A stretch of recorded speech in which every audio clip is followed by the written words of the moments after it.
इसी मुल्क के एक नेता ने भी बयान दिया है, एक खास कलर का नाम लेके, जो हमारे गैर मुस्लिम भाइयों का मजहबी कलर है, उनका मजहबी रंग है, उसका नाम लेके कहा कि कुरान में इस रंग की तारीफ की। ये चमचागिरी और चाटुकारिता की हद नहीं तो और क्या है मेरे प्यारे साथी।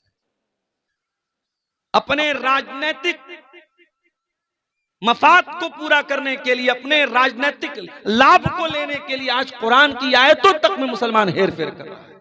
आज 31 दिसंबर की रात है और 12 बजने के बाद अभी 1 बज रहे हैं तकरीबन, पूरी दुनिया में इस वक्त जश्न मनाया जा रहा है। हैप्पी न्यू ईयर के नाम से हजारों लाखों रुपए के पटाखे छोड़े जा रहे हैं। आज शराबें पी जा रही हैं, आज जिनाकारियां हो रही हैं, आज बड़े बड़े पिकनिक स्पॉट पर लड़के लड़कियों को लेके घूमने फिरने गए हैं मेरे प्यारे साथियों। और ये सारे काम करने वालों में अपने आप को मुसलमान कहने वाले लोग भी शामिल हैं। हमें दूसरों से शिकवा नहीं है, हमें शिकवा है उनसे जो अपने आप को मुसलमान कहते हैं। और हमें इकबाल का वो शेर याद आता है, वज़ा में तुम हो नसारा तो तमद्दुन में हुनूद। आज हम लोग जो शिकायत करते हैं कि साहब हमारे दिन बड़े खराब आ गए, दिन खराब कैसे आते हैं? दिन खराब तभी आते हैं जब हमारी हरकतें खराब हो जाती हैं। भूल गए आप कुरान की आयत, इन्नल्लाह ला युगय्यिरु मा बिक़ौमिन हत्ता युगय्यिरु मा बिअनफुसिहिम। इसी मुल्क के एक नेता ने भी बयान दिया है, एक खास कलर का नाम लेके, जो हमारे गैर मुस्लिम भाइयों का मजहबी कलर है, उनका मजहबी रंग है, उसका नाम लेके कहा कि कुरान में इस रंग की तारीफ की। ये चमचागिरी और चाटुकारिता की हद नहीं तो और क्या है मेरे प्यारे साथी। अपने राजनीतिक मफाद को पूरा करने के लिए, अपने राजनीतिक लाभ को लेने के लिए आज कुरान की आयतों तक में मुसलमान हेर फेर कर रहा है।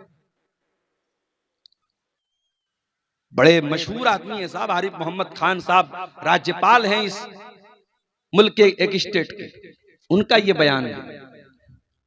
वो कह रहे कुरान में फला कलर का नाम आया और उस कलर की बड़ी तारीफ की गई है। कुरान में कहां तारीफ की गई उस कलर की? सूरह बकरा में अल्लाह ताला ने जहां बनी इसराइल को गाय ज़बा करने का हुक्म दिया, जब बनी इसराइल में एक वाकया पेश आया और एक आदमी कत्ल हो गया और कातिल का पता नहीं चल रहा था, तो अल्लाह ने बनी इसराइल से कहा कि तुम लोग एक गाय ज़बा करो। तो बनी इसराइल के लोगों की आदत थी वो बाल में खाल निकालते थे, जैसे हमारे यहां कुछ लोगों की आदत होती है, उनको शरीयत को कोई मसला बता दो तो बाल की खाल निकालते हैं। बाल की खाल मत निकालो। अकीका के बारे में इतने सवालात आ रहे हैं जैसे मालूम हो रहा है दुनिया का सबसे बड़ा मसला अकीका का मसला है। सीमांचल में सबसे ज्यादा मुझसे अगर कोई सवाल पूछा जाता है अकीका के बारे में पूछा जाता है। नमाज के बारे में तो आपने नहीं पूछा कि नमाज हम छोड़ रहे हैं, हमारी नमाज का क्या होगा? जुमा की नमाज इसी सीमांचल के इलाके में कई मरतबा जुमा मैंने पढ़ाया। अगर 12 बजे जुमा का खुतबा शुरू हो रहा है, 12:30 बजे अकड़ाते मकड़ाते लोग जो है कुर्ता पहन करके चले आ रहे हैं मस्जिद में। आपकी नजर में जुमा की कोई वैल्यू ही नहीं, जुमा की कोई अहमियत ही नहीं है आपकी नजर में। इमाम बेचारा खुतबा दे रहा है आधा घंटा 40 मिनट का, वो 40 मिनट भी आप देना नहीं चाहते हैं मेरे प्यारे साथियों जुमा के। और 99% सीमांचल की अहले हदीस मस्जिदों में औरतों के लिए जुमा की नमाज में कोई इंतजाम नहीं। मैं बार बार ये बात कह रहा हूं, ये बहुत बड़ी कमी है आपके इलाके में। और अगर शेरशाहबादी कौम को और आपको अपनी कौम को अगर तालीम से जोड़ना है, अपनी लड़कियों को गलत रास्ते पे जाने से बचाना है, अपनी कौम की बेटियों को इर्तिदाद से बचाना है, तो माफ कीजिएगा ये मेले ठेले वाले जलसों से सिर्फ काम नहीं बनेगा मेरे साथ। सबसे पहला काम आपको क्या करना पड़ेगा? अपने जुमा के खुतबे के निजाम को मजबूत बनाना पड़ेगा। किसी मस्जिद में मैं जुमा पढ़ाने गया, छोटा सा बिल्कुल मिंबर रखा हुआ है, बच्चों के जैसा मिंबर। न माइक ढंग का है, न जुमा सुनने का कोई शौक है। 12 बजे में, हालांकि पहले से ऐलान हुआ है कि अब्दुल गफ्फार साहब आ रहे हैं, जलसे में बहुत भीड़ आती है जुमा में। 12 बजे खुतबा शुरू हो रहा है, 12:30 बजे, 12:15 बजे लोग आना शुरू कर रहे हैं। वजह क्या है? कोई शौक नहीं है, कोई जज्बा नहीं है। जबकि हमारे समाज को बदलने के लिए ये जुमा का खुतबा बहुत बड़ा सेटअप है मेरे प्यारे साहब। जलसे में आप आते हैं, कोई उधर सड़क पर खेल रहा है, कोई वहां जा रहा है, लेकिन जुमा का खुतबा एक ऐसी जगह होती है, सारे लोग मस्जिद में सुकून के साथ वजू करके आते हैं। वहां जितने अटेंशन के साथ, जितनी तवज्जो के साथ, जितने ध्यान से जुमा का खुतबा सुन लेंगे, वो जलसे की तकरीर नहीं सुन सकते। और जलसे में आप 1.5 घंटा 2-2 घंटा तकरीर करवाते हैं, उसमें एक टॉपिक पर बात भी नहीं हो पाएगी। जुमा के खुतबे में अगर अच्छा मुकर्रिर है, अच्छी तैयारी करके आया है, आधा घंटा 40 मिनट एक मौजू पर, एक टॉपिक पर बात करेगा। तो सीमांचल के हालात को अगर बदलना है, गांव के हालात को बदलना है, तो मैं बहुत अहम बात आपको बता रहा हूं, अपनी मस्जिदों में जुमा का सेटअप सही कीजिए। अच्छा खतीब जो अच्छी तकरीर कर रहा हो, अच्छा बयान दे रहा हो, उसको खतीब बनाइए अपने गांव की मस्जिद का, जो तैयारी करके खुतबा दे। और उसके बाद अल्लाह ताला ने अगर आपको नवाजा है, और यकीनन नवाजा है, अगर आप अपना घर बना सकते हैं तो मस्जिदों में लेडीज का इंतजाम भी आप कर सकते हैं। आप लेडीज का इंतजाम कीजिए, पर्दे के साथ, उनकी अलग एंट्री हो, अलग दरवाजा हो, वो आए और जुमा की नमाज में जरूर वो शामिल हो, जुमा के खुतबे में जरूर हो।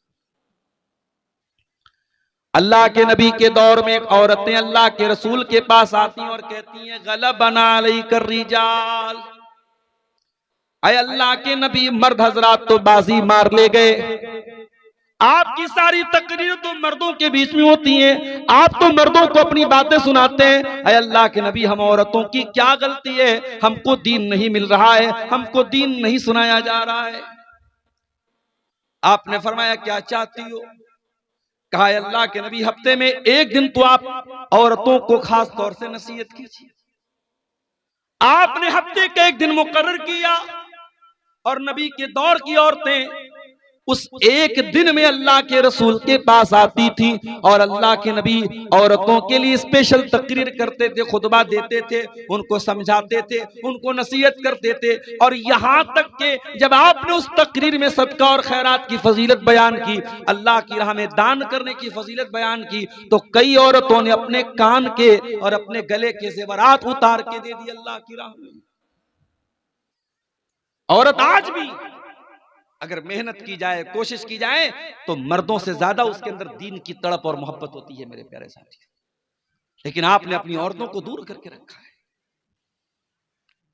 आपने अपनी औरतों को दीन से दूर करके रखा है, और यही वजह है कि आज हालात इतने बेकाबू हो चुके हैं। आज ज़िनाकारी के वाकयात इस कदर हो रहे हैं कि अल्लाह की पनाह है मेरे प्यारे साथी। मेरे पास फोन आता है, मौलाना हमारे यहाँ एक लड़का लड़की ने ज़िना कर लिया, क्या किया जाए? कोई इस्लामी कानून तो है नहीं। तो कहीं कहीं लोगों ने बताया कि उसको 10 डंडा मार देते हैं, 10 डंडा मार देते हैं, ये सोच करके कि चलो भाई इस्लाम में 100 कोड़े की सजा है, हमारा एक डंडा 10 कोड़े के बराबर, 10 डंडा मार दिया 100 कोड़ा हो गया। अजीब मंतीक है भाई। और फिर वो 10 डंडा मारने के बाद आपको ये लगता है कि जिना नहीं होगा। जिना को अगर रोकना है मेरे प्यारे साथियों, मैं बार बार अपनी तकरीरों में कहता हूं, आपको निकाह को आसान करना पड़ेगा। अपने समाज के बच्चों को मोबाइल से बचाना होगा। ये 5 साल से लेकर के बच्चों से लेकर 50 साल के बूढ़े तक के हाथ में मोबाइल है, इंटरनेट फ्री है, इंटरनेट आम है, और ज़िनाकारी और बदकारी से रिलेटेड तमाम चीजें लोगों के मोबाइल की स्क्रीनों पर पहुंच रही हैं। कहां से रोकेंगे आप इस सैलाब को? कहां से रोकेंगे इस तूफान को? अल्लाह के प्यारे नबी फरमाते, अलैनान ज़िनाहु मन नजर, आंखों का ज़िना गलत चीजों को देखना है। वलुज़नान ज़िनाहुमल इस्तिमा, कानों का ज़िना गलत चीजों को सुनना है। वल्लिसानु ज़िनाहुल कलाम, और जबान का ज़िना गंदी चीजों को मुंह से निकालना है। वल यदु ज़िनाहल बत्शु, और हाथ का ज़िना गलत चीजों को टच करना है। वर्रिजलु ज़िनाहल खुता, और पैरों का ज़िना गलत चीजों की तरफ चल के जाना है। वल कल्बु यहवा व यतमन्ना, और इंसान के दिल में गलत काम की ख्वाहिशात पैदा होती हैं, गलत ख्यालात पैदा होते हैं। वल फर्जु युसद्दिकु ज़ालिका व युकज़्ज़िबुहु, और इंसान की शर्मगाह या तो उसकी तस्दीक कर देती है या तकज़ीब कर देती है। ज़िनाकारी के बढ़ते हुए रुझान की एक बहुत बड़ी वजह मेरे प्यारे साथियों, हमारा अपने कानों पर कंट्रोल करना नहीं है। आजकल मोबाइल से क्या क्या सुना जा रहा है। अभी मैं ट्रेन में आ रहा था, दो चार लड़कियां, वो कोई गाना आया है, उस गाने की म्यूजिक मोबाइल में बड़े बड़े स्पीकर में बजा के, चश्मा पहन के सब सेल्फी ले रही हैं, स्नैपचैट बना रही हैं। मैं चुपचाप से नजर झुका के बैठा हूं, क्या बोलूं भाई। जो चीज ना ट्रेंड में आ जाए, जो चीज ना वायरल हो जाए, लोग उसी के पीछे दीवाने हो जाते हैं। ये गाने बजाने और म्यूजिक ये कोई नई चीज नहीं है मेरे साथ। अल्लाह ने इब्लीस को जब छूट दी थी तो इस बात की भी छूट दी थी, वस्तफ़्सिस मन इस्तता मिनहुम बिसौतिक। ऐ इब्लीस, तू अपनी आवाज के जरिए मेरे बंदों में से जिसको चाहेगा तू गुमराह कर सकता है, मैं तुझको छूट दे रहा हूं। व अजलिब अलैहिम बिखैलिका व रजिलिका, और ऐ इब्लीस, मेरे बंदों के लिए तू अपने चेलों चपेड़ों को लगा दे। वो पैदल चल करके भी मेरे बंदों को गुमराह करने की कोशिश करेंगे, वो सवार हो करके भी मेरे बंदों को गुमराह करने की कोशिश करेंगे। शैतान के चेले दो टाइप के होते हैं, एक पैदल होते हैं, एक सवार होते हैं। पैदल और सवार का मतलब समझते हैं आप? मतलब ये हुआ कि शैतान का हमला दो टाइप का होता है। एक बहुत फास्ट होता है, जो कमजोर ईमान वाला होता है शैतान उस पर फास्ट हमला करता है, और जो मजबूत ईमान वाला होता है शैतान उसको स्लोली स्लोली स्लोली स्लोली धीरे धीरे, जैसे आदमी पैदल चलता है। जैसे हम लोग पुल पार करके आए, बाइक पर बैठ के आए, कुछ लोग बेचारे डर रहे तो पैदल पुल पार कर रहे, तो पैदल वाला देर में पहुंचेगा। तो शैतान के जो चेले हैं वो कुछ पैदल भी हैं, कुछ सवार पर भी हैं। अल्लाह ने दोनों की छूट दे दी, जा तू अपने सवारों के जरिए भी मेरे बंदों को गुमराह कर सकता है, अपने पैदल चेलों के जरिए भी मेरे बंदों को गुमराह कर सकता है। वशारिकुहुम फिल अमवाली वल औलाद, और ऐ शैतान, तू मेरे बंदों के माल में शरीक हो जा, उनकी औलाद में शरीक हो जा। शैतान हमारे माल में कैसे शरीक होता है? हम हलाल कमाई के साथ साथ जब हराम कमाई करने लगे, जब गेमिंग का पैसा हमारे पास आने लगे, जब ड्रीम 11 का पैसा हमारे घर में आने लगे, जब हराम तरीके के सट्टे के पैसे, जुआ के पैसे, सूद के पैसे हमारे घर में आने लगे, तो शैतान हमारे माल में शामिल हो जाता है। और औलाद में कैसे शामिल होता है? कुछ उलमा ने लिखा, जो हराम कब की औलाद होती है, जो वलदुज़्ज़िना होती है, जो जिना से जो बच्चे जन्म लेते हैं, शैतान उस औलाद में शरीक हो जाता है। और कुछ उलमा ने लिखा कि औलाद में शरीक होने का मतलब यह है, इंसान जब बीवी से मुलाकात करे तो वो दुआ ना पढ़े जो अल्लाह के नबी ने सिखाई है। कितने लोगों को तो दुआ भी नहीं मालूम, वो दुआ जो अल्लाह के नबी ने मियां बीवी को पढ़ने की तालीम दी है, उस दुआ को अगर इंसान न पढ़े तो भी शैतान शामिल हो जाता है। और औलाद की तरबियत में अगर इंसान कोताही करे, लापरवाही करे, जैसे आपके पास ताकत है अकीका करने की, आप अकीका नहीं कर रहे हैं, आप शैतान को शामिल कर रहे हैं अपनी औलाद। आप अपने बेटे को अच्छी तालीम से महरूम कर रहे हैं। बेटा मदरसे में पढ़ रहा था, अच्छा टैलेंटेड बच्चा था, लेकिन आपने चंद पैसों के लिए कि बेटा मेरा बड़ा हो गया है, 4 पैसा कमा के लाएगा, पढ़ाई छुड़ा दी उसकी, आप अपनी औलाद में शैतान को शामिल कर रहे हैं। अल्लाह ताला ने शैतान को इन तमाम चीजों की छूट दी। ऐ शैतान, तू आवाज के जरिए भी मेरे बंदों को गुमराह कर सकता है, और ऐ शैतान, तू अपने चेलों के जरिए भी मेरे बंदों को गुमराह कर सकता है। ऐ शैतान, तू मेरे बंदों के माल में भी शामिल हो सकता है, तू मेरे बंदों की औलाद में भी शामिल हो सकता है। ऐ अल्लाह, इतनी बड़ी छूट तो तूने शैतान को दे दी, लेकिन शैतान के वायरस से बचने के लिए हमारे पास एंटी वायरस क्या है? अय अल्लाह, शैतान के हमले से बचने के लिए हमारे पास एंटीबायोटिक क्या है? अल्लाह ने फौरन जवाब दिया, फरमाया इन्ना इबादी लैसा लका अलैहिम सुल्तान। ऐ शैतान, कान खोल कर सुन ले, जो मेरे बंदे होंगे उनके ऊपर तेरा कोई कंट्रोल नहीं होगा, मेरे बंदों पर तेरा कोई पावर नहीं चलेगा, तेरी कोई ताकत नहीं चलेगी। इसका मतलब यह हुआ कि शैतान के हमले से अगर बचना है तो एंटीवायरस क्या है? अल्लाह के बंदे बन जाओ।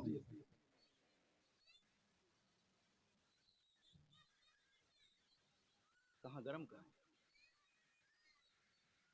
अल्लाह के बंदे बन जाओ। बंदे कैसे बनोगे अल्लाह के? बंदा वो होता है जो अपने मालिक का वफादार होता है, जो अपने मालिक के साथ दगाबाजी नहीं करता है। जो मुसलमान नमाज में आकर के इय्याका नअबुदु व इय्याका नस्तईन, ऐ अल्लाह हम तेरी ही इबादत करते हैं और तुझ ही से मदद मांगते हैं, और मस्जिद के बाहर निकलने के बाद वो 11वीं शरीफ का खिचड़ा बनवा रहा है, बिरयानी बनवा रहा है। अभी कहा मैं सफर में गया था, हाँ याद आया, जबलपुर गया था मैं। जबलपुर में मेरा प्रोग्राम था और इत्तेफाक से जिस दिन प्रोग्राम था उसी दिन अजमेर वाले बाबा का उर्स था। अब भाई जबलपुर वालों ने मेरा प्रोग्राम रख दिया, पोस्टर भी छप गया, बैनर भी छप गया। अब उसके बाद जहां प्रोग्राम था वो हमारे टनाटन भाइयों का इलाका था, जो 11वीं मनाते हैं और कब्रों और मजारों को मानते हैं। अब उन लोगों, इसके पहले मेरी वहां तकरीर हो चुकी थी और उन लोगों ने बड़े गौर से मेरी तकरीर सुनी थी, उनको मेरी तकरीर पर कोई ऑब्जेक्शन नहीं था। लेकिन जब उनको ये मालूम हुआ कि जिस दिन वो ख्वाजा अजमेरी का उर्स मनाते हैं उसी दिन ये प्रोग्राम है, उन लोगों ने कहा कि नहीं, ये प्रोग्राम हम लोग नहीं होने देंगे। जबलपुर के लोगों ने मुझसे कॉल किया, मैंने कहा कोई बात नहीं, उनको एतराज है, आप जलसा कैंसिल कर दीजिए, मस्जिद में कर लीजिए जलसा, बाहर मैदान में मत कीजिए। तो वहां जब मैं गया तो मैंने अपनी आंखों से ये मंजर देखा कि साहब उनके नाम पे ख्वाजा मोइनुद्दीन चिश्ती अजमेरी के नाम पे, जिनको ख्वाजा गरीब नवाज भी कहा जाता है, आप लोगों के यहां भी कहीं कहीं देखेंगे दुकानों का नाम लिखा जाता है KGN mobile shop, KGN biryani centre. तो केजीएन का मतलब क्या होता है? ख्वाजा गरीब नवाज। मैं एक मरतबा गुलबर्गा गया था, वहां एक भाई ने बड़ा अच्छा इसका मतलब बताया। उसने कहा केजीएन का मतलब होता है कोई गारंटी नहीं।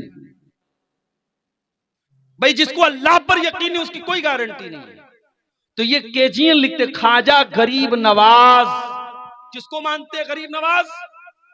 हिंदुस्तान के एक बहुत बड़े पीर को, एक अल्लाह के वली को, जिनका नाम ख्वाजा मोइनुद्दीन चिश्ती अजमेरी है रहमतुल्लाह अलैह, जिनकी कब्र जो है वो अजमेर में है। और कितने मुसलमान हैं पूरी फैमिली के साथ, जैसे हज करने जाया जाता है, जैसे उम्रा करने जाते हैं, वैसे आप हमारे बनारस में और बिहार के बहुत सारे इलाकों में आप देखिए पूरी पूरी बस भर के जाते हैं, अजमेर बाबा के दरबार में जाते हैं। और वहां मैं तो गया नहीं हूं, अजमेर से गुजरा हूं, लेकिन मजार पे नहीं गया हूं। वहां लोगों ने बताया जन्नती दरवाजा भी है, एक दरवाजा भी लगा है, उसमें अकीदा यह है कि इस दरवाजे से जो गुजर जाएगा वो जन्नत में चला जाएगा। आए अजमेर में नकली जन्नती दरवाजा बनाने वालों, तुम जनाब मोहम्मद रसूलुल्लाह से बढ़ के तो नहीं हो गए। अल्लाह के प्यारे नबी तो कोई जन्नती दरवाजा बना करके नहीं गए। हाँ, आपने ये जरूर कहा तमन आतानी दखलल जन्ना, जो मेरी इताअत करेगा वो जन्नत में जाएगा। वमन आसानी फकद अबा, और जो मेरी नाफरमानी करेगा वो इनकार कर रहा है जन्नत में जाने से। आपने तो जन्नत की गारंटी नहीं दी थी अपने साहबा को। हाँ, आपने यहां तक फरमाया कि ऐ मेरी बेटी फातिमा तू कान खोल करके सुन ले, या सफिया बिन्त अब्दुल मुत्तलिब, ऐ मेरी फूफी सफिया तुम भी कान खोल करके सुन लो, या अब्बास अपने अब्दुल मुत्तलिब, ऐ अब्बास ऐ मेरे चचा तुम भी कान खोल करके सुन लो, ऐ मेरे खानदान के लोगों, ऐ मेरे कबीले के लोगों तुम कान खोल करके सुन लो, अनकिजू अनफुसकुम मिनन नार, अपने आप को जहन्नम की आग से बचा लो। फ़इन्नी ला उगनी अनकुम मिनल्लाहि शैया, मैं अल्लाह के अज़ाब के मुकाबले में तुम्हारी कोई मदद नहीं कर सकता। इस कायनात का आखिरी नबी अपनी बेटी से कह रहा है कि मैं तुम्हें अल्लाह के अज़ाब से नहीं बचा सकता। अपने चचा से कह रहा है कि मैं तुम्हें अल्लाह के अज़ाब से नहीं बचा सकता। और आज के ये लोग, इन्होंने जन्नती दरवाजे बना के रखे कि इस दरवाजे से जो गुजर जाएगा वो जन्नत में चला जाएगा। मुसलमानों, हमसे बड़ा दगाबाज और मक्कार कौन होगा? हमने अल्लाह ताला से जो वादा किया उस वादे को हमने तोड़ दिया है। इन्ना इबादी लैसा लका अलैहिम सुल्तान, अल्लाह ने शैतान से कहा था जो मेरे बंदे होंगे, जो हकीकत में मेरे बंदे होंगे, उनके ऊपर तेरा जोर नहीं चलेगा। हम तो शैतान के गुलाम बन गए। कोई शिर्क कर रहा है, कोई ज़िना कर रहा है, कोई चोरी कर रहा है, कोई बेईमानी कर रहा है, कोई भाई की जमीन पर कब्जा कर रहा है, कोई बहन की जायदाद खा रहा है। हम तो अपनी ख्वाहिशों के बंदे बन गए, हम तो रुपये पैसे के बंदे बन गए। हम अल्लाह के बंदे कहां बने मेरे प्यारे साथी? अल्लाह के बंदे बन जाओ, शैतान का कोई जोर नहीं चलेगा। तो ये जो नाच गाना और म्यूजिक है जिसके जरिए आज हम अपने कानों को लज्जत पहुंचा रहे हैं, ये भी शैतान की बहुत बड़ी चाल है। और समाज में जिना के फैलने की बहुत बड़ी वजह ये मोबाइल का गलत इस्तेमाल भी है मेरे घर। इस मोबाइल ने एक काम और किया, वो इस्लाम जो एक गैर मर्द औरत को तन्हाई इख्तियार करने से मना करता है। आपकी लड़की जवान हो जाए, किसी गैर महरम लड़के के साथ, किसी गैर महरम मर्द के साथ तन्हाई इख्तियार करने की जवान लड़की को इजाजत नहीं है। और ये भी कान खोल करके सुन लो, लड़की जवान कब होती है? जरूरी नहीं कि 15 साल की हो जाए, 16 साल की हो जाए तब वो जवान होती है। जब लड़की बालिग हो जाए, जब शरीयत की नजर में लड़की बालिग हो जाए तो उसके ऊपर पर्दा करना फर्ज हो जाता है। एक बालिग लड़की को जो बुलूगत को पहुंच चुकी हो, जिसको मेंसेस आने लगे हो, जिसके ऊपर नमाज फर्ज हो चुकी हो, उस लड़की को किसी गैर मर्द के साथ तन्हाई इख्तियार करने की इजाजत नहीं है।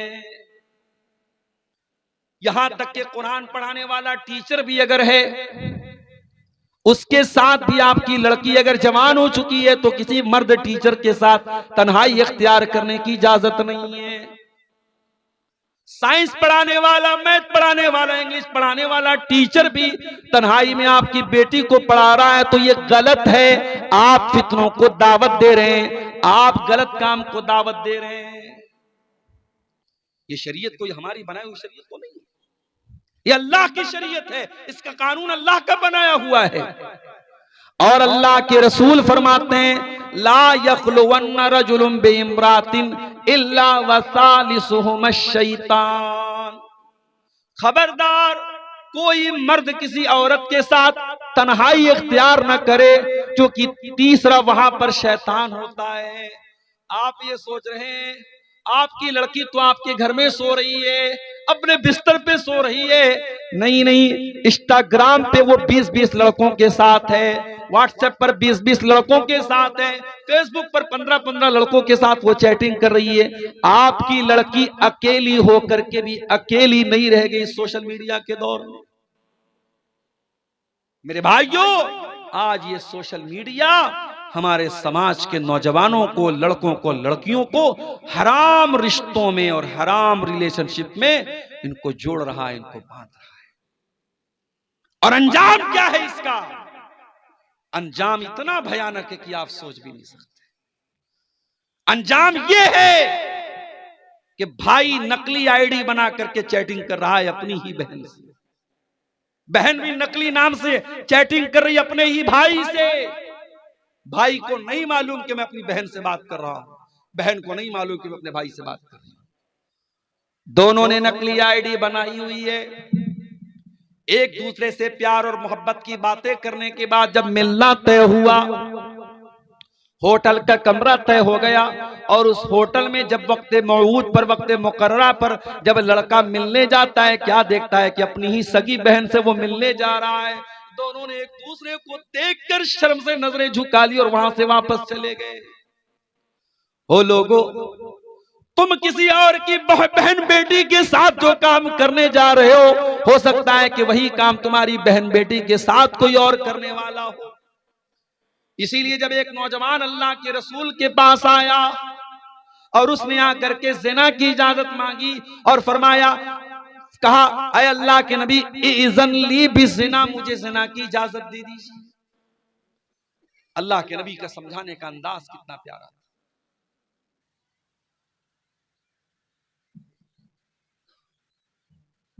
समझाने का अंदाज कितना प्यारा था अल्लाह के।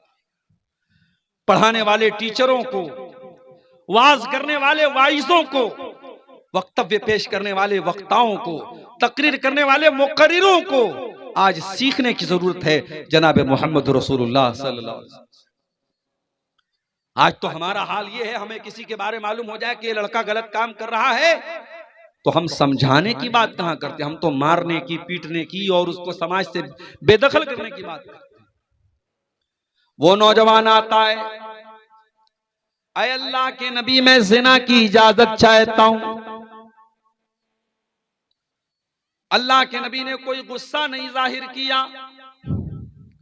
गौर करना, नबी का दौर है, सहाबा का दौर है, खुलेआम वो नौजवान आता और ज़िना की इजाजत मांग रहा है।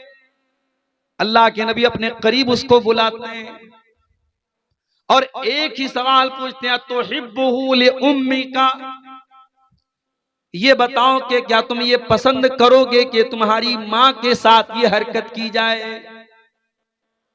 नौजवान कहता है, अय अल्लाह के नबी, मेरी जान आपके ऊपर कुर्बान, मेरे माँ बाप आपके ऊपर कुर्बान, मैं क्या कोई भी अपनी मां के लिए ये काम पसंद नहीं करेगा। आपने पूछा, तो हिब्बुहु लि उख्ती का, क्या तुम ये पसंद करोगे तुम्हारी बहन के साथ ये हरकत की जाए। ऐ अल्लाह के नबी, मेरी जान आपके ऊपर कुर्बान हो, मैं क्या कोई भी अपनी बहन के लिए पसंद नहीं करेगा।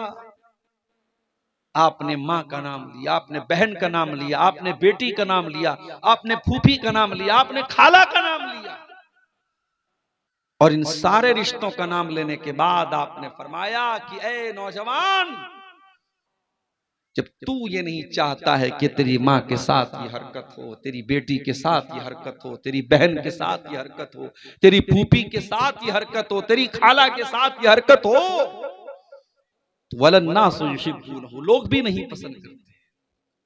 तुम ज़िना करोगे तो किसी न किसी की बहन होगी, किसी न किसी की बेटी होगी, किसी न किसी की खाला होगी, किसी न किसी की फूफी होगी। फिर अल्लाह के नबी ने बड़े प्यार से उस नौजवान के दिल पर, सीने पर हाथ रखा और दुआ की, अल्लाहुम्मा ग़फ़िर ज़ंबहु व तहिर क़ल्बहु व हस्सिन फ़रजहु। ऐ अल्लाह, इस नौजवान के गुनाहों को तू बख्श दे, ऐ अल्लाह इसके दिल को पाक कर दे, ऐ अल्लाह इसकी शर्मगाह की हिफाजत फरमा दे। मुस्नद अहमद की सही रिवायत है, वो नौजवान वहां से चला जाता है और उस दिन के बाद से उस नौजवान के दिल में बुराई का ख्याल तक भी नहीं आता है।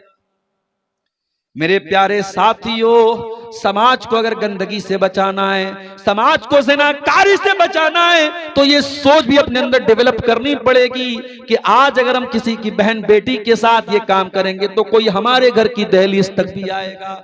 इसीलिए अल्लाह जब कुरान में ज़िना का जिक्र करता है, फरमाता है, वला तक़रबुज़्ज़िना, ऐ मेरे बंदो तुम ज़िना के करीब भी ना जाना, इन्नहु काना फ़ाहिशतन व साअ सबीला, इसलिए कि ये बहुत गंदा काम और बहुत बुरा रास्ता है। अल्लाह ने ज़िना को रास्ता कहा है। उलमा ने लिखा है इस आयत की तफसीर में कि अल्लाह ने ज़िना को रास्ता इसीलिए कहा है कि रास्ते में कमिंग एंड गोइंग दोनों होता है, आवागमन होता है, आना और जाना दोनों होता है। अगर आप ज़िना के रास्ते पे चल के कहीं जा रहे हैं तो सेम उसी रूट पर से कोई आएगा भी। इसीलिए इंसान को ज़िना कारी और बदकारी का जब ख्याल आए तो ये चीज भी जरूर अपने दिल में सोचनी चाहिए। मैं यहां जब इस गांव में आया, मदरसे के ऑफिस में जब मैं पहुंचा तो वहां कैमरा लगा हुआ था। मैंने प्रिंसिपल साहब से पूछा, सरी साहब से पूछा कि भाई ये कैमरा लगा है, तो उन्होंने कहा कि हाँ। इतना पिछड़ा इलाका और गांव है, मगर माशाअल्लाह टेक्नोलॉजी अच्छी है, वाईफाई भी लगा हुआ है, कैमरा भी लगा हुआ है। अब आप पूछिए कैमरा क्यों लगा है ऑफिस में या मदरसे में, कैमरा क्यों लगा है?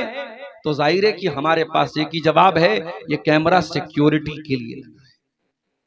ये कैमरा इस बात के लिए लगा है कि कहीं कोई अपराधी अपराध करने के पहले सोच ले कैमरे में रिकॉर्ड हो रहा है, और कैमरा लगने के बाद वाकई में अपराध कम हो जाता है, और जुर्म करने वाला मुजरिम वो डर जाता है कि नहीं साहब हमारा कैमरा सब रिकॉर्ड कर। अब तो माशाल्लाह कैमरे सब वाईफाई से जुड़े हैं। आप पलसा के रहने वाले हैं, आप दिल्ली में रहे, मुंबई में रहे, दुनिया के किसी कोने में चले जाएं, वाईफाई से आप अपने मोबाइल पर, आप अगर वाईफाई लगा है कैमरे में, तो आप नेट से पूरी दुनिया में। अभी हमारे एक दोस्त उमरा करने के बनारस के, अपने मकान को वो खाली करके गए, तो मकान में वो कैमरा लगा के गए हैं और घर में वाईफाई है।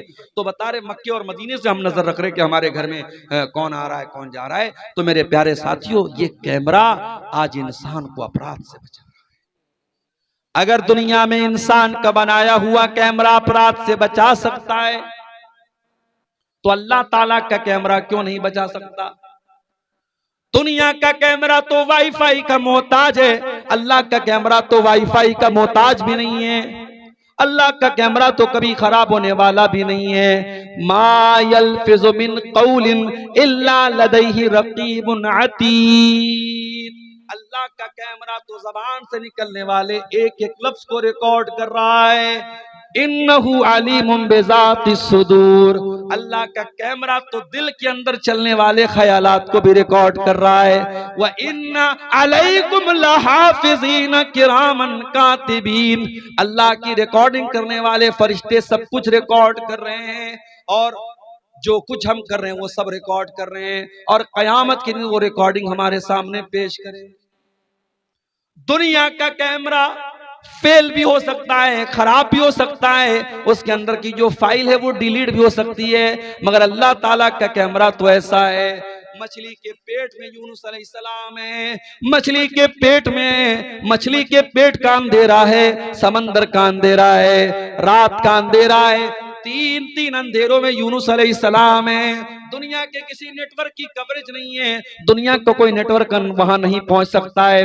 फनादा फिज़्ज़ुलुमात। मेरे अल्लाह की कुदरत तो देखो मेरे भाइयों, मेरे अल्लाह का पावर तो देखो। जब यूनुस अलैहिस्सलाम ने मछली के पेट में अल्लाह को पुकारा, तीन तीन अंधेरों में अल्लाह को पुकारा, और क्या पुकारा? ला इलाहा इल्ला अंता सुब्हानका इन्नी कुन्तु मिनज़ ज़ालिमीन। अय अल्लाह तेरे सिवा मेरा कोई सहारा नहीं है, अय अल्लाह तू पाक है, मैं जालिम हूं। मछली के पेट में यूनुस अलैहिस्सलाम ने दुआ की, अल्लाह ने वहां पर भी उनकी दुआ को सुन लिया। जहां कोई कवरेज ना हो वहां अल्लाह का कवरेज है। नबी के दौर में एक औरत ने, उसके शौहर ने ज़िहार कर लिया। औरत का नाम खौला बिन्त सालबा था। शौहर ने ज़िहार कर लिया। अरब में दस्तूर था, जब शौहर बहुत गुस्से में होता था बीवी के ऊपर, तो कह देता था अंते कज़ार उम्मी अलैया, तू मेरे लिए वैसी ही है जैसे मेरी माँ की पीठ है। इसीलिए उलमा कहते हैं कि औरत अगर आपके निकाह में है, बीवी अगर है, तो बीवी को प्यार मोहब्बत में आप बाबू बोल दें, सोना बोल दें, जानू बोल दें, मगर बाज लोग बीवी को बेटा बोल देते हैं, नहीं बोलना चाहिए।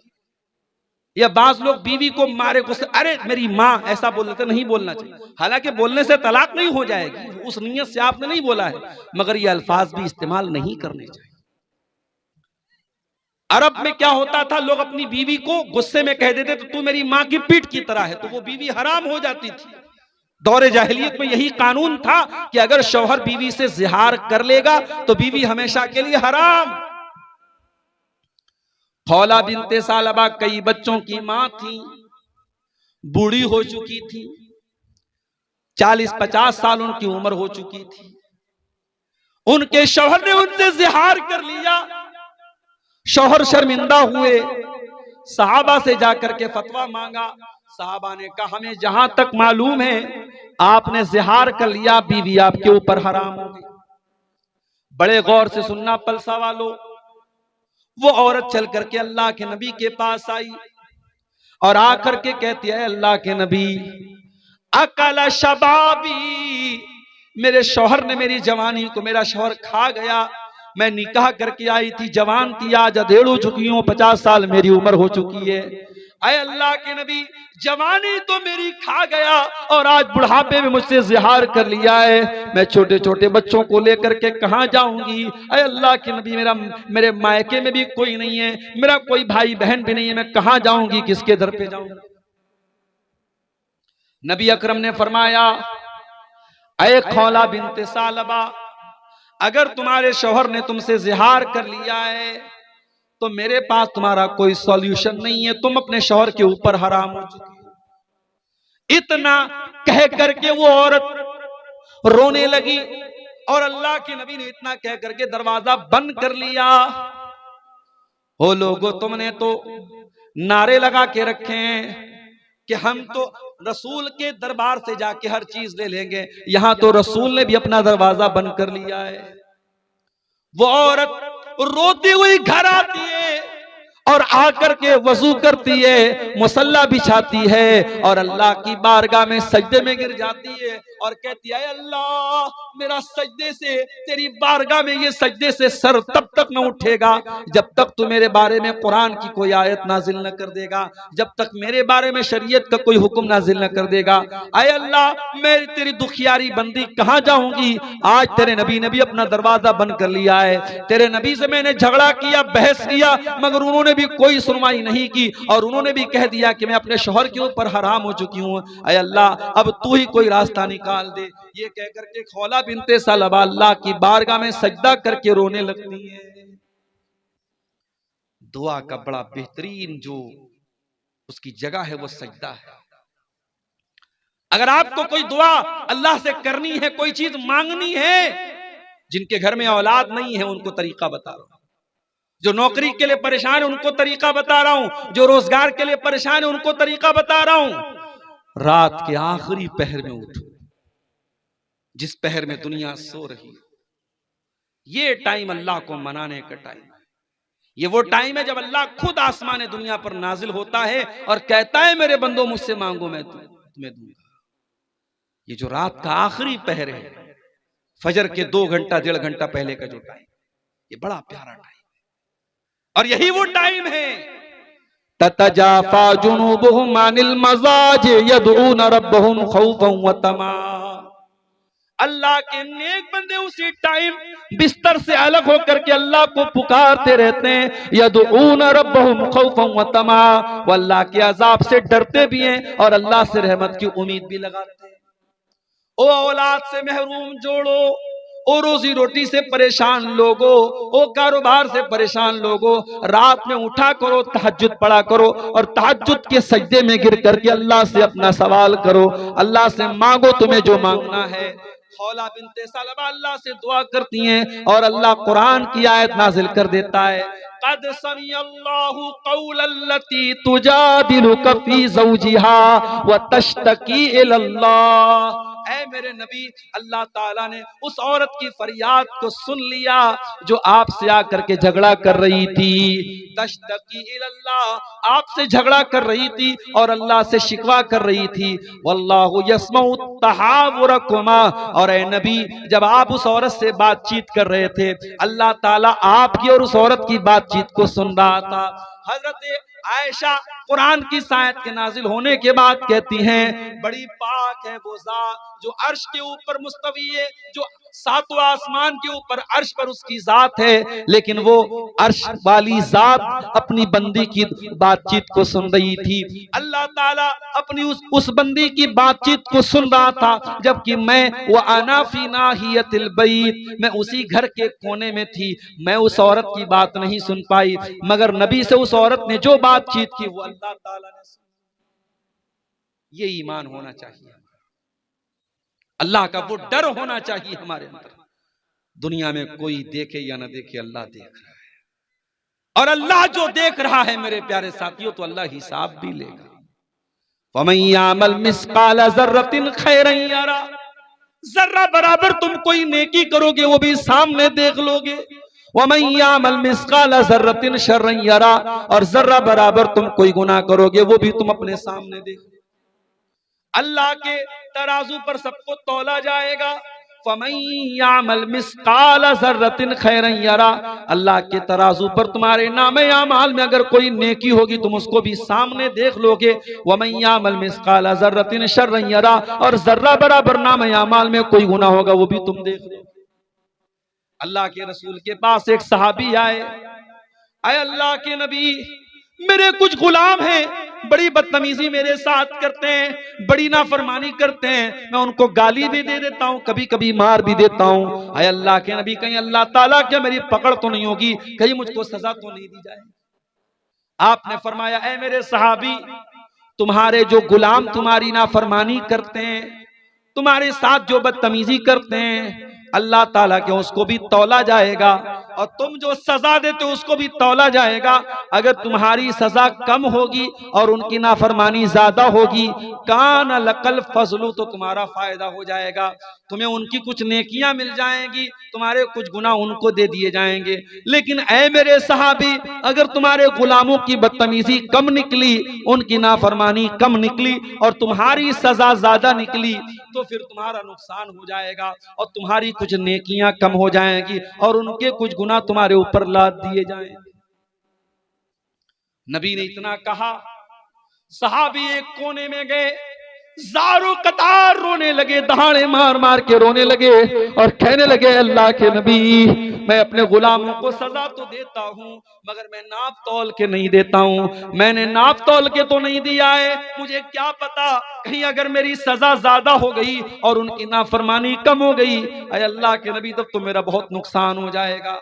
आपने फरमाया, ऐ मेरे सहाबी, क्या तूने कुरान की आयत नहीं पढ़ी है? अल्लाह ने कुरान में फरमाया, वनज़उल मवाज़ीनल क़िस्त लियौमिल क़ियामह, हम कयामत के दिन इंसाफ का तराजू रखेंगे। व इन काना मिस्काल हब्बतिन मिन खरदलिन अतैना बिहा, और एक राई के दाने के बराबर भी अगर कोई चीज होगी अल्लाह के तराजू पर तुम्हारे सामने आ जाएगी। व कफा बिना हासिबीन, और अल्लाह जब हिसाब लेगा तो एक एक चीज का हिसाब लेगा। ऐ मेरे साहबी, तुमने अपने गुलामों को जो सजा दी है वो तो तौली जाएगी, वो तो नापी जाएगी। साहबी ने कहा, ऐ अल्लाह के रसूल, मैं इतना बड़ा खतरा मोल नहीं ले सकता, मैं इतना बड़ा रिस्क मोल नहीं ले सकता, मैं आपको गवाह बना के कहता हूँ, इन्नी उशहिदुकुम अला अन्नहुम अहरारुन कुल्लुहुम, ऐ अल्लाह के नबी, मैं आपको गवाह बना के कहता हूँ, मैं अपने सारे गुलामों को आजाद कर रहा हूं। आज देश से भ्रष्टाचार क्यों नहीं खत्म हो रहा है? क्यों ये करप्शन हो रहा है? क्यों ये पुल टूट जाते हैं? क्यों ये सड़कें खराब बनती हैं? क्यों ये चोरी होती है? क्यों ये बेईमानी होती है? क्योंकि डर का एहसास नहीं है, जवाबदेही का एहसास नहीं, किसी को जवाब देना है। स्कूल में पढ़ाने वाला टीचर, फोन आ गया, अधिकारी आ रहा है, टीचर होशियार हो जाता, अधिकारी आ रहा है, बच्चों जल्दी से किताब खोल लो। टाइम से सारे टीचर स्कूल में आ गए, अधिकारी आ रहा है। तुम्हें दुनिया के ऑफिसर का इतना डर है कि तुम दुनिया के ऑफिसर के आने पर अपने काम को सही तरीके से करने लगते हो। काश है दुनिया वालों, तुमको अपने ऊपर उस जात का भी इतना डर पैदा हो जाए, उसकी पकड़ का भी इतना डर पैदा हो जाए जो हर लम्हा तुम्हारे ऊपर नजर रखे हुए, जो तुम्हारी एक एक एक्टिविटी को जो जात देख रही है। मेरे प्यारे भाइयों, दुनिया में स्कूल में बच्चा फेल हो जाता है, स्टूडेंट फेल हो जाता है, उसका रिजल्ट उसको दिया जाता है। स्कूल में बच्चे के माँ बाप बात दे कहते, हमारा बच्चा तो बहुत अच्छा इम्तिहान दे के गया, आपने फेल कैसे कर दिया? स्कूल वाले कहते हैं, ठीक है, अपने आपके बच्चे की कॉपी निकलवा लेते हैं। बच्चे की कॉपी निकलवाई जाती है और कॉपी दिखा करके टीचर दिखा देता है, देख लीजिए आपके बच्चे ने क्या लिखा था और क्या उसको नंबर मिला है। ये दुनिया का एक सिस्टम है। कयामत के दिन का सिस्टम क्या होगा? अल्लाह फरमाता है, ओ मेरे बंदो कान खोल करके सुन लो, वकुल्ला इंसान अलज़मनाहु ताइरहु फी उनुक़िही व नुख़रिजु लहू यौमल क़ियामति किताबन यल्क़ाहु मंशूरा।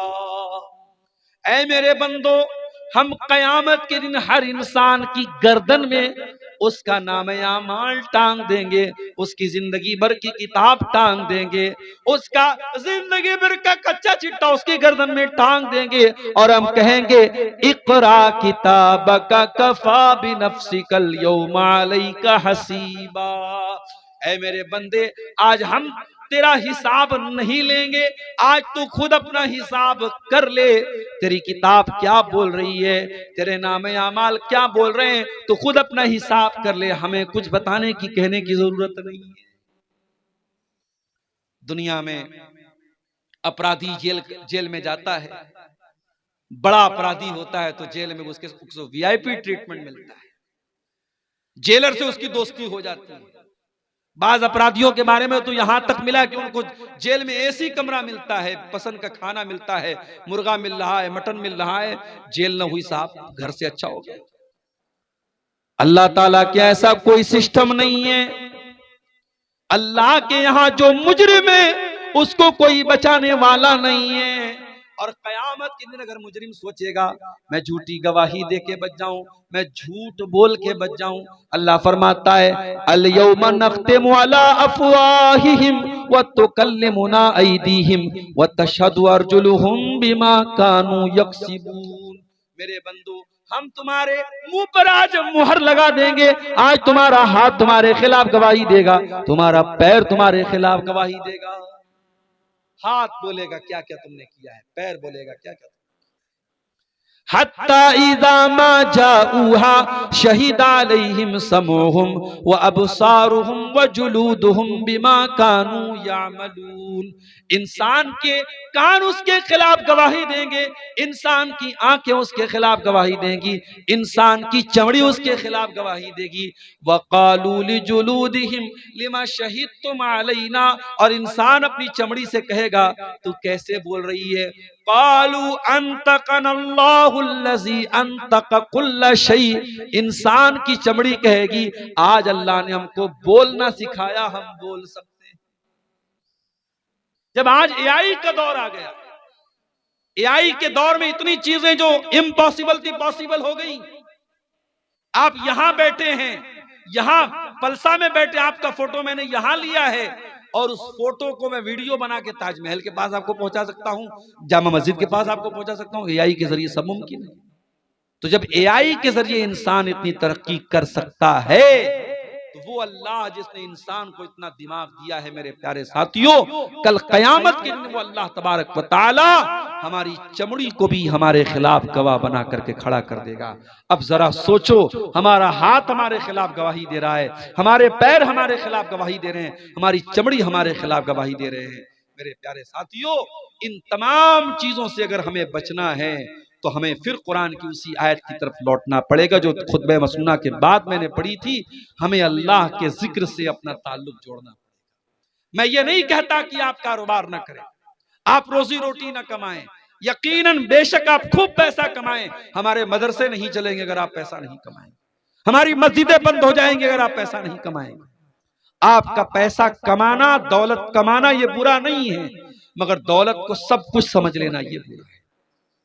इसीलिए अल्लाह ने हमें जो दुआ सिखाई कुरान में, रब्बना आतिना फिद दुनिया हसना व फिल आखिरति हसना व क़िना अज़ाबन नार।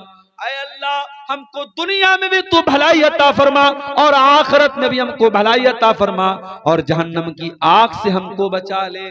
और इसीलिए अल्लाह ताला ने कारून जैसे पैसे वाले को नसीहत की, फरमाया वब्तग़ि फ़ीमा आताकल्लाहु दारल आखिरा।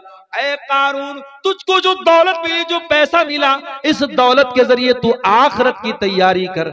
वला तंसा नसीबक मिनद दुनिया, और दुनिया में जो तेरा हक है उसको तू मत भूल। दुनिया में जो तेरा हक है, जो हिस्सा है, उसको मत भूल, लेकिन आखिरत की तैयारी कर। मेरे प्यारे साथियों, हमारा जो बुनियादी मकसद होना चाहिए वो आखिरत की तैयारी होना चाहिए। दुनिया की ये 4 दिन की जिंदगी है, ये दगाबाज जिंदगी है, ये बेवफा जिंदगी है, ये धोखे का सामान है। इस दुनिया की जवानी हमेशा नहीं, इस दुनिया की ताकत हमेशा नहीं, इस दुनिया की खूबसूरती हमेशा नहीं, इस दुनिया की दौलत हमेशा नहीं। जिस दिन सांस टूटेगी, जिस दिन दिल की धड़कन बंद होगी, सब ठाट पड़ा रह जाएगा। जब लाद चलेगा बंजारा, न हमारी कफन में कोई जेब होगा, न हमारी कब्र में हमको कोई रोशनी करने वाला न होगा, न हमारे बच्चे हमारे साथ कब्र में उतरेंगे। सब हमें छोड़ के मिट्टी दे के हाथ झाड़ के चले जाएंगे। जब कब्र पर हमें लोग मिट्टी देंगे तो गोया कहेंगे, लहद तक आपकी ताजीम कर दी, लहद तक आपकी ताजीम कर दी, अब आगे आपके आमाल जाने। अब यहां तक हमने आपकी इज्जत कर दी, कब्र में आपको लेके चले आए, कफना दिया, दफना दिया, अब आगे आपको फेस करना है।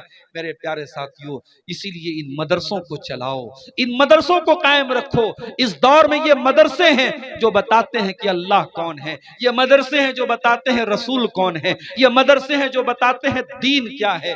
कब्र में 3 ही सवाल पूछा जाएगा, तेरा रब कौन है, तेरे रसूल कौन है, तेरा दीन क्या है। और इन तीनों सवालों का जवाब दुनिया के किसी नॉलेज में नहीं मिलेगा, मिलेगा तो रब के कुरान में मिलेगा, मिलेगा तो मुस्तफा के फरमान में मिलेगा। इसीलिए अल्लाह के नबी फरमाते हैं, जब बंदा मरने के बाद कब्र में जाता है और मुनकर नकीर उससे सवाल करते हैं, तेरा रब कौन है, तेरे नबी कौन है, तेरा दीन क्या है, और बंदा इन तीनों सवालों का सही जवाब देता है, तो फरिश्ता पूछता है कि तुझे इन तीनों सवालों का जवाब कैसे पता चला। तो बंदा कहता है, क़राअतु किताब अल्लाह, मैंने अल्लाह की किताब को पढ़ा था, फ़आमनतु बिही, मैं अल्लाह की किताब पर ईमान लाया था, वसद्दक़तु बिही, और मैंने अल्लाह की किताब की तस्दीक की। गरीबा वसयऊदु कमा बदा गरीबा फतूबा लिल गुरबा, रवाहु मुस्लिम।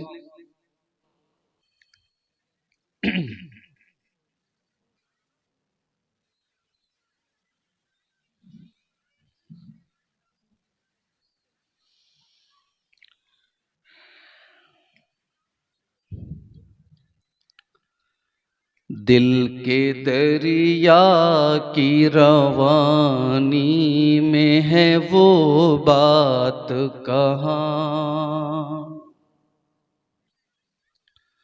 दिल के दरिया की रवानी में है वो बात कहाँ, वो ताल्लुक वो मोहब्बत है वो जज्बात कहाँ। कौन कहता है कि अब बात नहीं होती है, कौन कहता है कि अब बात नहीं होती है। बात होती है मगर बात में वो बात कहाँ, बात होती है मगर बात में वो बात कहाँ। लोग हंस कर के गले अब भी तो मिल, लोग हंस कर के गले अब भी मिला करते हैं, लोग हंस कर के गले अब भी मिला करते हैं।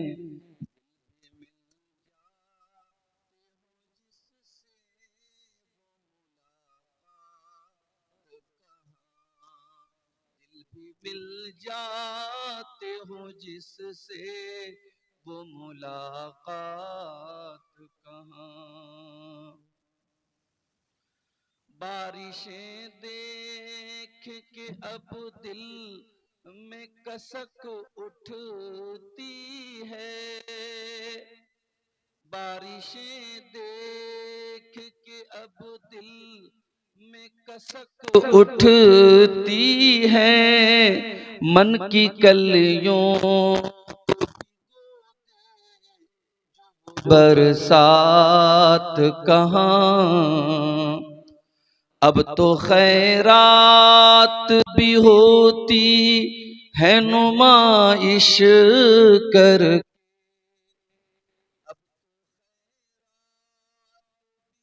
होती है नुमाइश करके, जो इबादत को छुपा लेती है वो रात कहाँ। आजकल एक डिबेट बड़ा वायरल हुआ था मुफ्ती शमाइल नदवी और जावेद अख्तर के बीच में। और जावेद अख्तर जो एक मुसलमान खानदान से उनका ताल्लुक है और वो अल्लाह को नहीं मानता है। वो इंसान वो कहता है कि इस दुनिया का कोई रब नहीं है, कोई बनाने वाला नहीं है।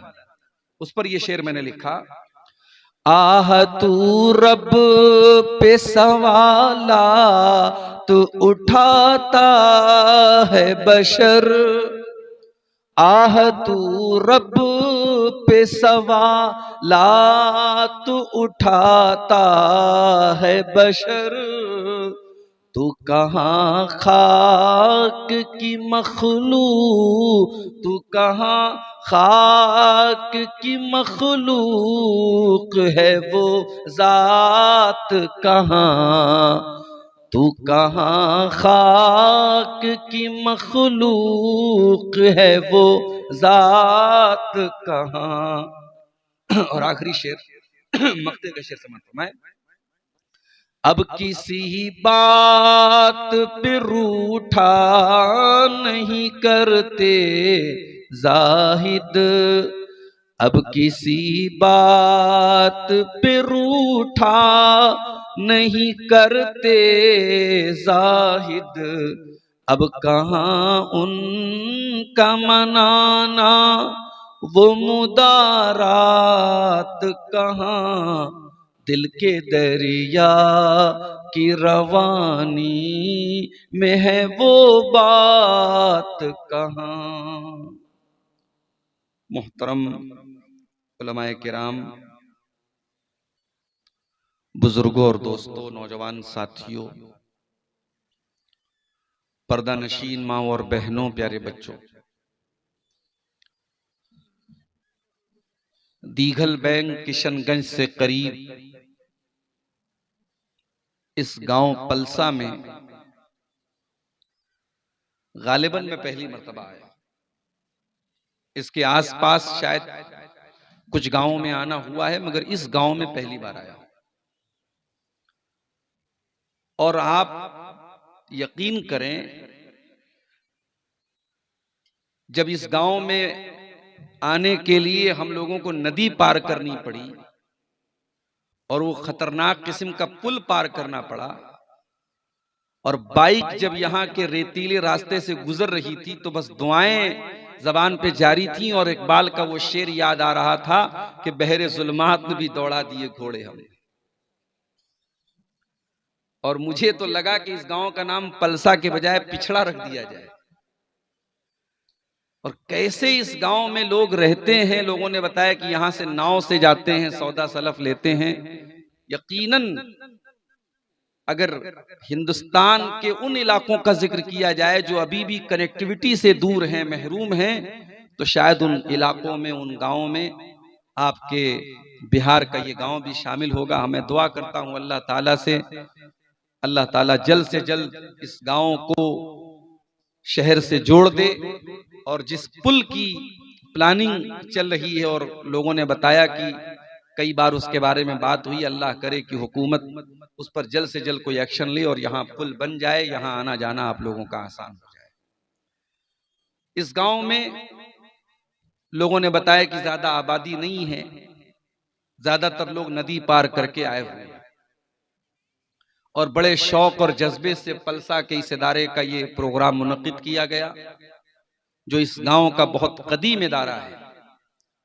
और हमारे मदरसे में, बनारस में जहां मैं पढ़ाता हूं, वहां भी एक स्टूडेंट यहीं इसी मदरसे का पढ़ रहा है, हमारा शागिर्द है वो। और इस साल उम्मीद है जामिया सलफिया में वो चला जाएगा।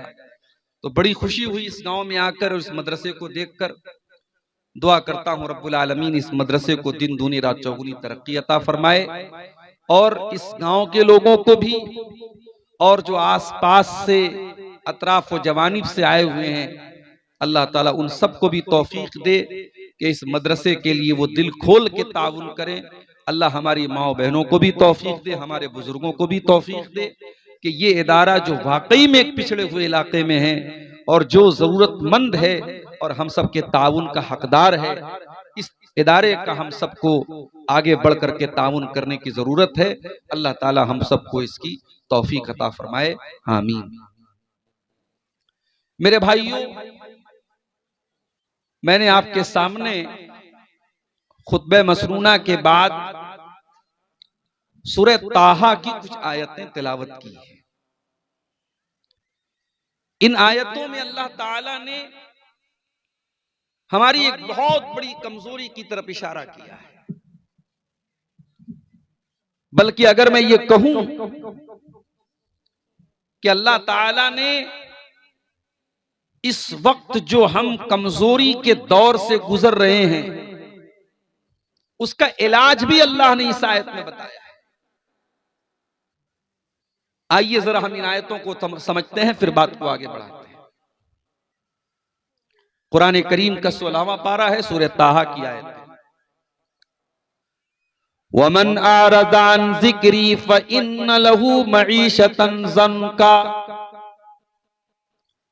जो मेरे जिक्र से मुंह मोड़ेगा, जो मुझको याद नहीं करेगा, जिसको मेरी याद नहीं आएगी, फ़इन्न लहू मईशतन ज़न्का, हम उसकी जिंदगी को तंगी वाली जिंदगी बना देंगे, प्रॉब्लम वाली समस्याओं वाला जीवन बना देंगे उसका। अगर आप अपने आप को मुसलमान कहते हैं और आपकी जिंदगी में अल्लाह का कोई जिक्र नहीं है, अल्लाह का नाम नहीं है आपकी जिंदगी में, आप अल्लाह के सामने सर तक नहीं झुकाते हैं, तो आपको न जाने कहां कहां सर झुकाना पड़ेगा मेरे साथ। और अगर आपको यह लगता है कि बहुत सारे लोग हैं जो 24 घंटे में एक बार भी अल्लाह को याद नहीं करते और बड़े ठाठ से रहते हैं, बड़े आराम से रहते हैं, न खाने की कोई दिक्कत है, न रहने की कोई दिक्कत है, न पैसे की कोई दिक्कत है, तो कान खोल के सुन लीजिए, दुनिया में दौलत ही सब कुछ नहीं होती। ऐसे लोगों को दौलत तो मिल जाएगी, हो सकता है ऊंचे मकानात भी मिल जाएं, मगर सुकून नहीं मिल पाएगा मेरे साथी। ये अल्लाह ताला का वादा है और अल्लाह से बढ़ के सच्चा किसी का वादा नहीं है। वमन अस्दक़ु मिनल्लाहि हदीसा, अल्लाह से बढ़ के सच्ची किसी की बात नहीं है। और अल्लाह कह रहा है कि वमन आरदा अन ज़िक्री फ़इन्न लहू मईशतन ज़न्का, जो मेरे जिक्र से मुंह मोड़ेगा, हम उसकी जिंदगी को अजीरन बना देंगे, उसकी जिंदगी को परेशानी वाली जिंदगी बना देंगे, दुनिया में ही बना देंगे। और कयामत के दिन क्या होगा? वनहशुरुहु यौमल क़ियामति आमा, और हम कयामत के दिन उसको अंधा बना करके उठाएंगे। क़ाला रब्बी लिमा हशरतनी आमा, और वह इंसान कहेगा अल्लाह तूने मुझे अंधा बनाकर क्यों उठाया? मैं तो दुनिया में अच्छा भला देखा करता था, मेरी आंखें ठीक थी, मेरी बीनाई ठीक थी। थोड़ा सा गर्म पानी। क़ाला रब्बी लिमा हशरतनी आमा, ऐ अल्लाह तूने मुझको अंधा बना करके क्यों उठाया? क़ाला कज़ालिका अततका आयातुना, अल्लाह फरमाएगा मेरे बंदे मेरी आयतें तेरे पास आती रही, फनसीतहा, और मेरी आयतों को देख करके भी तू अनदेखा कर दिया करता था, तू अंधा बन जाया करता था, तू बहरा बन जाया करता था। वकज़ालिकल यौम तुनसा, ऐ मेरे बंदे आज हम तुझे भुला देंगे, आज अल्लाह की रहमतें तेरे ऊपर नाज़िल नहीं होंगी।